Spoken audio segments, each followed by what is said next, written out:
26,000 কোটি টাকা ব্যয়ে বাংলাদেশে হাসপাতাল বানাচ্ছে মার্কিন কোম্পানি বাংলা ইউএস এলএলসি শীর্ষক একটি দাবি ইন্টারনেটে বিভিন্ন প্ল্যাটফর্মে প্রচার করা হয়েছে।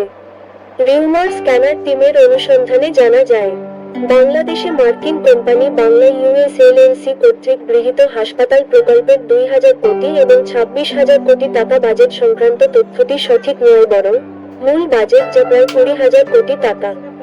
তা থেকে ভিন্ন দুটি বাজেট দাবি করে গণমাধ্যম ও সামাজিক মাধ্যমে এ বিষয়ে প্রচার করা হয়েছে। এই বিষয়ে অনুসন্ধানের শুরুতে প্রচারিত দাবিগুলোর মধ্যে শ্রম ও কর্মসংস্থান মন্ত্রণালয়ের উপদেষ্টা আসিফ মাহমুদ সজীব ভূঁইয়ার ফেসবুক পেজ থেকে প্রকাশিত পোস্টটিতে সূত্র হিসেবে কালের কণ্ঠ পত্রিকার নাম উল্লেখ পাওয়া যায়। এই সূত্রে কালের কণ্ঠের ওয়েবসাইটে এই বিষয়ে প্রকাশিত একটি প্রতিবেদনে দাবি করা হয়, মার্কিন কোম্পানি বাংলা ইউএস এলএলসি বাংলাদেশে $2.2 বিলিয়ন, 26,000 কোটি